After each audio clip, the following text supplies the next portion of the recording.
Have you encountered these warning signs on the Mercedes Benz W211? Well, let's look at how to diagnose this and find out what's the problem.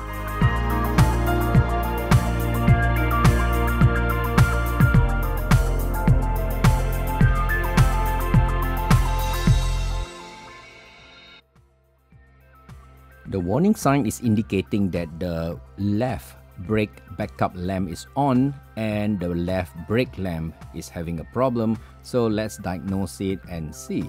Well, the bottom brake lamp is on, but the top brake lamp is not on, exactly as indicated on the meter. So you can see that the backup brake lamp is on and then the top one is not lit.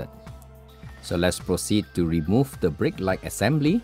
Behind the carpets, you can find 5 bolts that is holding on the brake light assembly. Just loosen these 5 bolts and then unclip the wire connectors by pressing on both the sides. Okay, press it gently and then just pull the connector out. And with that, you can just push the entire brake assembly out and remove the rear brake lamp. Place it on a soft mat so that you don't get scratches on the lens and remove the foam water protector. You can now see the 3 Torx screw that we can easily remove using a Torx screwdriver. After that, you can remove the entire assembly and we can check out where is the problem. So this is the bulb that has been blown, and you can realize that all these bulbs are actually welded onto the whole circuit, and it's impossible for you to twist and remove it. Let's connect it back to the connector and test it. So all the other bulbs are on except for the top brake light, and with a further investigation you can see that the filament inside the bulb is actually broken. You can even see the piece of the filament dangling inside the bulb.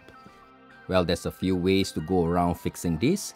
One of the methods I found online, some people actually just cut out this entire bulb and replace it with a third-party ones, and then solder in some wires and brackets to glue the bulbs in place. I will do that in another video. At the same time, we can always just go online and just find for the Mercedes W211 rear lamp base to replace this entire base, or just visit your local half-cut shop or spare part shop to buy the entire light assembly and replace that, and that works as well. I hope you learned something from this video. Please like and subscribe and check out more fix hack DIY in this channel. Thank you. See you again.